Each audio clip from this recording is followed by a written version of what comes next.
Frank Warren, the promoter of Saturday's fight. He has been involved in the biggest fights in British boxing history, and he's been involved with the biggest fighters. You name them, he's been involved with them. Hatton, Ben, Eubank, Collins, Bruno, Calzaghe and Hamid. And now it's Mitchell. It's early days in many ways for little Kevin Mitchell, but the kid with a pie and mash dream, who wants to open a pie and mash shop all over the world, will fight at the home of his beloved Hammers. Frank had a task to make it happen. It's been a long time coming. How long exactly? I've been working on it for a couple of months, and there was a bit of a thing with the WBO, whether it be for the title or not, whether Marquez was going to vacate or not, and anyway, all sorts of problems. But it took us probably about 2-3 months to get it together. And Kev, at this stage, I mean, he must have been licking his lips because his dream was edging ever closer to becoming a reality. It is, and as I say, Saturday night it will be. He's in there. When you think of all those famous boxers from the East End of London, which is York Hall, for example, is considered to be the mecca of boxing in the UK. When you think of all those fighters, none of them managed to box in an open air show at Upton Park. It's the first time it's ever happened. You know what? No, I was thinking about that. I was thinking about all those big nights with Stracy. I mean, there's only 3 or 4 of them. Only 3 or 4 with Charlie. We'll get, sometimes we get carried away with what happened in the 70s with those fighters. There was Mark Cader, there was those guys. You go back to Kidberg and all those famous names from years ago. None of them did a football stadium. No, and Kev's done it. Now, when you set it out, I mean, what we're talking 8, 9, 10, 11, 12, 15,000. Are we going to do more than that? I think we're nearly up to 17,000 tickets sold, and I think hopefully we get more. Yeah, we've got another 3 days to go yet. So what we've got here is we've got a fight. It's sort of crept up on people, not boxing people. It's crept up on, say, sports editors and casual sports fans. We've got this kid who people are sort of just starting to realise now that he's a talent. Obviously, that the Prescott fight really struck that home with us. But we've now got a major event on our hands suddenly. A major sports event. And you're absolutely right. The Prescott fight, for obvious reasons, the fact he knocked out Amir in the round, has done that. And his last performance, I thought, was outstanding. I mean, he showed his power in his last fight, and the boxing brain against Prescott. So this one is, he's in with another tough guy. Katsidis is a known quantity over here. Yeah. So I think, as far as you say, as far as the sports editors and the general, and the boxing people are, this is a trade fight that, as you say, has become a little bit bigger now. Yeah, it's become a lot bigger. I did a one-man show down in the East End a couple of weeks ago, and I've got to tell you that I was staggered by how many people were aware of Kev's fight and how many of them were going. So it's really worked like that. Yeah. Now, Kev's been difficult to deal with in many ways over the last few years because he had the injury and he was out for a while, and he felt he wanted to do this, he wanted to do that. I mean, you've had some frustrating times with Kevin, haven't you?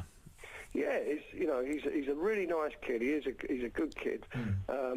For him, it was terrible, the fact that with a hand injury, he had an operation, so it put him out of action for a while. And in the meantime, he was struggling at the weight, and I could see that. And there was some things behind the scenes, with his training, which and I had a lot of time for Cookie, who looked after him. I thought he was as good as gold, but anyway, there was other problems there. And as I say, the weight thing was a real problem. And Jimmy Tibbs is in there. We seem to make the Prescott fight at the same time. Jimmy got on board, and it's all fell into place. And certainly at this weight, he's far more comfortable. He's much stronger. You can see he's bigger, and hopefully now, all those little problems are behind him. I mean, they're normal problems that a young star has. It's when, they're the awkward ones. It's when you take the kids at 18, so when they go at 19 and they've had a little bit of fame as an amateur, they want it all too quickly. I mean, it's the same. They all want to run. No one wants to walk anymore in boxing, do they? Let alone learn. They all want to just jump in. Well, do you know that's the thing? That is the thing. You go back years ago, people were, whatever profession you was in, you had an apprenticeship. Of course. And you went through it. Now, no, as you say, everybody wants to jump in the deep end. And sometimes, you could, I mean, there are sort of exceptions. You can push a guy a little bit faster. But in the main, they need to learn their craft, their trade. And in some ways, probably those injuries have helped him. No.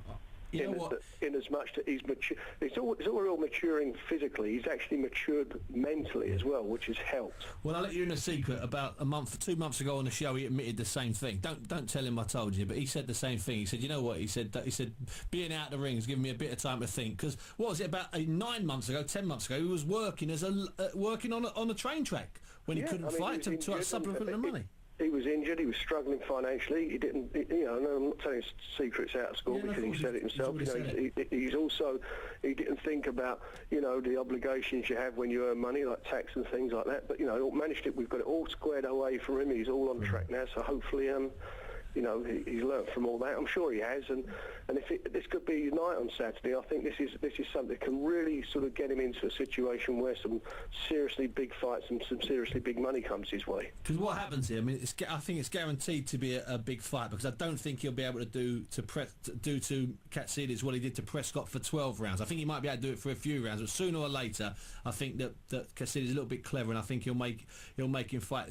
And assuming Kevin wins, and I think he will win, I've tipped him late in the fight, I think he becomes a big star after this. I don't think this is his last outdoor outing. I think people are really going to warm to him.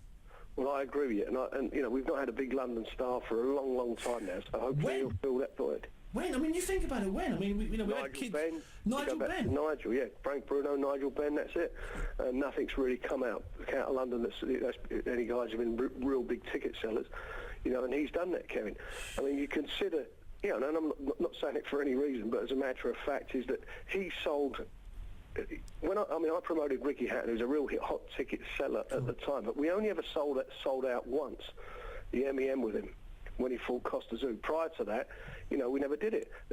Kevin in this fight has surpassed, other than Costa Zoo, anything that Ricky done at his stage. No, and I think that's a really good point, because we had a bit of a ruse going up in at the MEN. As long as it was a good house, it was 22,000. You pointed out to me once it only holds 19 or 18, but it was 22,000 sellout. 22, yeah. It was a 22,000 sellout 6 years running. Hey, listen, packed is packed as far as I'm concerned. Yeah. Now, listen, Frank, I know you're a man of many talents. Trust me, but the weather. Any ideas? Well, I think we'll be okay. I always say the sun shines down or the moon shines down on the righteous, and we're going to hope it's going to be that way. Look, the fight will go on. I mean, nothing could be worse than being in Glasgow, peeing down a rain when Mike Tyson fought up there, and we went ahead. And I don't think the weather's going to be a factor anyway. It's a funny thing. We talk about the weather. What happens when people go to see cricket or they go to see football or rugby, or any rugby? They go or football. You go and watch it, and if it rains, it rains. But I don't think you're going to get it. The forecast is apparently the weather's going to change the weekend, and we're expecting warmer weather, and that's what we planned for anyway. Listen, I think there's going to be a real feel-good factor from this fight. I think people are going to leave here. They're going to trundle out onto the streets surrounding the ground afterwards after witnessing a great fight, and I think they're going to really get the buzz. I think it's that kind of fight, and Kevin's that type of fight. I think it's going to be and it's a proper good night. Fight. It is a proper fight. It is a proper fight. Good undercard. Chisora's being stepped up against Danny Williams. It's going to be interesting. We've got in his 7th fight, we've got James DeGale having a 12-rounder in a sort of a minor title fight, but it's a 12-rounder, and then from there you've got the Olympians on. Billy Joe, Vinnie Mitchell. Some really good fighters on there. Yeah, well, listen, we're almost the sponsors of Del Boy Chisora on this show. He's close to getting a breakfast show with Vanessa Feltz. The way he keeps going. I'm surprised he gets up so early. You shocked me now. No, that's when he comes back from his run. If ever you want to upset him, just suggest to Derek that maybe he's not doing 5 miles a day. He loses his mind completely. Listen, Frank, it's been a pleasure having you on. I'll see you at the weigh-in tomorrow and Saturday evening. See you there. Be good. Frank Warren there, what will undoubtedly be an extremely entertaining evening at Upton Park on Saturday. Tickets, by the way, are still available, and I'm told there's some cheap ones. Now,